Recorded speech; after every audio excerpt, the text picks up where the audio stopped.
Right, Telangana భవన్లో BRS నేతలు మాట్లాడుతున్నారు. ఇప్పుడు లైవ్ చూద్దాం. కష్టాలు వర్ణనాతీతం. కళ్ళల్లో నిద్రపోయిన కళ్ళాలకు సంబంధించి నానిన ధాన్యం నాంతుంటే రైతులు కూడా నానిరు. ఆ కళ్ళాల దగ్గర కొనుగోలు జరుగుతలేదని చెప్పేసి గుండె పగిలి చనిపోయినటువంటి రైతులు కూడా ఉన్నారు. దానికోసమా రైతులు సంతోషంగా ఉన్నారని చెప్తా ఉన్నారు మీరు? మరి అదేవిధంగా రైతులకు మరి ఇండ్లలో కూడా రెప్పపాటు కరెంటు పోకుండా కేసీఆర్ గారి హయాంలో సప్లై చేస్తే ఈరోజు మరి బోనాల పండుగ నేను ఊరికి వెళ్తే అక్కడ ఉన్నటువంటి మన గ్రామస్తులు చెప్తా ఉన్నారు, ఒక గంటలో కనీసం 5-6 సార్లు పోతా ఉంది.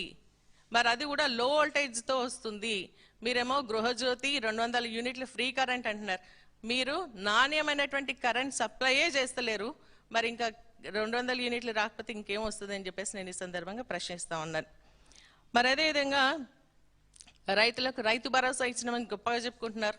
కేసీఆర్ గారు 2 సంవత్సరంలో ఇచ్చినటువంటి రైతు బంధు కంటే మీ భరోసా ఏమి ఎక్కువ కాదు. దానికి కూడా 15,000 కోట్ల రూపాయలు గండి కొట్టిందే తప్ప మరి మీరు రైతు భరోసా ఇచ్చింది లేదు. పెంచి ఇచ్చినామని చెప్పేసి దేవుని మీద ఓట్లు పెట్టుకుంటున్నారు.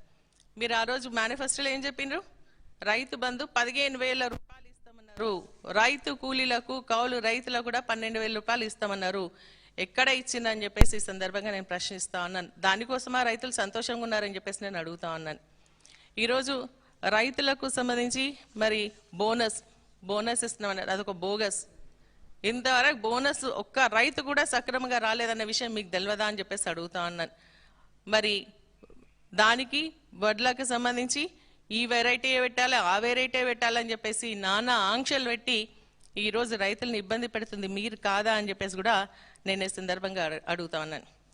కేసీఆర్ గారు ఉన్నప్పుడు యూరియా ఎరువులు ఏవైతే ఉన్నాయో అవి ఆటో ఆయనకు పైసలు ఇచ్చేస్తే తీసుకొచ్చి ఇంటి దగ్గర పొలం దగ్గర వేసినటువంటి సందర్భం ఉంటే ఈరోజు యాప్ తీసుకొచ్చి ఆ యాప్ ద్వారా మరి చిన్న సన్నకారు రైతులు యూరియా బుక్ చేసుకున్నటువంటి సందర్భం.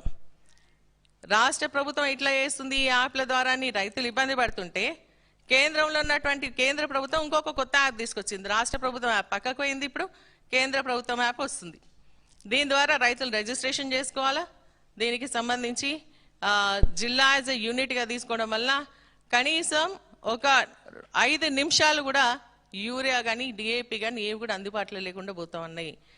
చిన్న డబ్బా మొన్న నేను మా నర్సాపూర్లో చూసుకుంటే నిజంగా బాధాకరం. రంగంపేట విలేజ్కి సంబంధించి ఒక రైతు ఒక అటెండర్ కాలు మొక్తా ఉన్నాడు. నాకు ఒక్క సంచి ఎరువు ఇప్పియండి, నా పొలం ఎండిపోతుంది, యూరియా అయ్యకపోతే ఎర్రబడిపోతుంది అని చెప్పేసి కాలు మొక్తా ఉన్నాడు. నేను మండల్ మీటింగ్కి పోతే ఒక రైతు నా దగ్గర చిన్న ఫోన్ ఉందమ్మా, నేను యూరియా బుక్ చేసుకోలేకపోతున్నాం, ఏమైనా చేయండి నాకు యూరియా ఇప్పియండి అని చెప్పేసి అడుగుతా ఉన్నారు. దీనికోసమా రైతులు సంతోషంగా ఉన్నారని చెప్పేసి మాట్లాడుతూ ఉన్నారని చెప్పేసి అడుగుతా ఉన్నా. నిజంగా ఇది బాధ, మరి చెప్పుకోలేనటువంటి బాధ. మరి ఈరోజు రైతులంతా కూడా అనుభవిస్తున్నారని చెప్పేసి కూడా నేను ఈ సందర్భంగా తెలియజేస్తా ఉన్నా. మరి ఇంకోటి, నిరుద్యోగులకు నేను ఏదో చేసేసిన 70,000 ఉద్యోగాలు ఇచ్చేసిన అని చెప్తున్నారు. నిజంగా బాధపడాలి. ఈరోజు నిజంగా కూడా మీరు అన్ని ఉద్యోగాలు ఇచ్చినట్టయితే అశోక్ నగర్లో మరి నిరుద్యోగ యువత ఎందుకు ధర్నా చేస్తుంది? వాళ్ళు ఎందుకు నిర్బంధిస్తూ ఉన్నారు? మీరు ఆ రోజు ఎన్నికల సమయంలో 2 లక్షల ఉద్యోగాలు ఇస్తామని చెప్పేసి హామీ ఇవ్వలేదా? నిరుద్యోగ యువతకు 4,000 రూపాయల మన నిరుద్యోగ వృత్తి ఇస్తామని చెప్పేసి చెప్పలేదా? అదేవిధంగా మనకి జాబ్ క్యాలెండర్ ఇస్తామని చెప్పేసి మీరు ఒప్పుకోలేదా? అవన్నీ ఏమైనాయని చెప్పేసి ఈ సందర్భంగా అడుగుతా ఉన్నారు. మరి అదేవిధంగా యువకుల కోసం స్కిల్ డెవలప్మెంట్ అంటున్నారు. మీరు రాజీవ్ యువ వికాసం ద్వారా మరి వాళ్ళకి లోన్స్ ఇప్పిస్తామన్నారు. 50,000 నుంచి మరి అన్లిమిటెడ్గా లోన్ ఇస్తాం యువకులకు అని చెప్పేసి చెప్పింది. ఏమైంది? అవి కాగితాలకే పరిమితం అయిపోయినాయి. పాప నిరుద్యోగ యువత ఏదో లోన్ అనే పెట్టుకొని బతుకుతాను, పబ్లిక్ నోటిఫికేషన్స్ వస్తలే గవర్నమెంట్ నుంచి అని చెప్పేసి అనుకొని దానికోసం దరఖాస్తు చేస్తే దానికి నానా ఆంక్షలు. అప్లికేషన్ ఫామ్ పెట్టుకోవాలి, ఆన్లైన్లో సర్టిఫికేట్లు తెచ్చి ఇవ్వాలా, తర్వాత మళ్ళీ దానికి సంబంధించి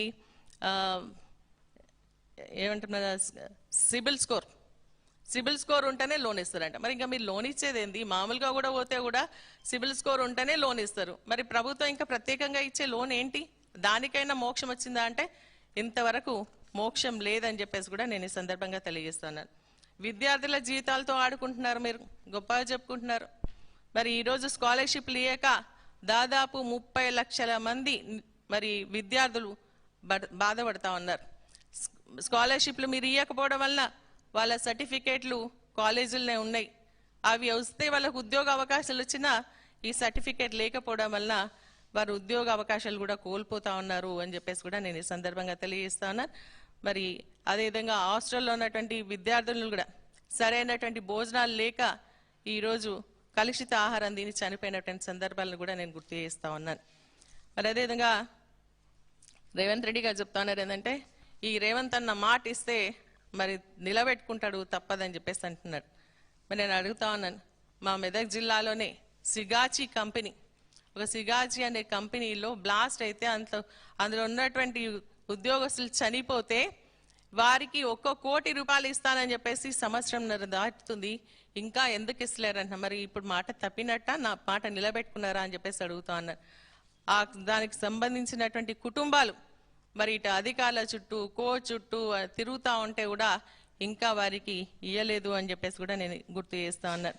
మరి అదేవిధంగా ఆడపిల్లలకు స్కూటీ ఇస్తామన్నారు, నిలబెట్టుకున్నారా మీ మాట? ఎస్హెచ్జి మహిళలకు వడ్డీ లేని రుణాలు ఇస్తున్నారు, మరి ఇచ్చిండ్రా? మీ మాట నిలబెట్టుకున్నారా? పెన్షన్స్ పెంచుతామన్నారు, మరి ఆ పెన్షన్స్ పెంచిండ్రా? మరి నిలబెట్టుకున్నారా అని అడుగుతా ఉన్నాను. కళ్యాణ లక్ష్మి షాదీ ముబారక్కి మీరు తులం బంగారం ఇస్తామన్నారు, ఇప్పుడు ఉన్న పథకానికి మోసం తెచ్చేటువంటి పరిస్థితి ఇచ్చింది. మాకు అనుమానం వస్తుంది ఏంటంటే, ఈ కళ్యాణ లక్ష్మి షాదీ ముబారక్ తప్పించుకోవాలన్న ఆలోచనతో ఈరోజు మీరేమన్నా కోడుకు పంపించేసి మరి దీన్ని ఏమన్నా ఆపే ప్రయత్నం చేస్తున్నారా అని అనుమానం కూడా ప్రజల్లో వస్తుంది అని చెప్పేసి కూడా నేను ఈ సందర్భంగా తెలియజేస్తా ఉన్నాను. ఎందుకంటే 6 నెలలకు ఒకసారి, సంవత్సరానికి ఒకసారి ఇచ్చేటువంటి ఈ కళ్యాణ లక్ష్మి షాదీ ముబారక్ మరి అది కూడా ఎగ్గొట్టేటువంటి ప్రయత్నం చేస్తున్నారా అనిపిస్తుంది. గతంలో కేసీఆర్ గారు పెళ్ళైనటువంటి వారం 10-15 రోజుల లోపలనే మరి ఈ యొక్క చెక్కులు ఇస్తే, ఇప్పుడు మరి నెలల తరబడి ఎదురు చూసేటువంటి బిడ్డ పుట్టినాక కళ్యాణ లక్ష్మి చెక్కులు ఇచ్చినటువంటి సందర్భాలు మరి నేను అసెంబ్లీలో కూడా ప్రస్తావించడం జరిగింది, సాక్ష్యాధారాలతో కూడా నిరూపించడం జరిగింది అని చెప్పేసి కూడా నేను మళ్ళీ ఒకసారి గుర్తు చేస్తా ఉన్నా. మా మెదక్ జిల్లాలో వరదలు వచ్చినాయి, మరి మొత్తం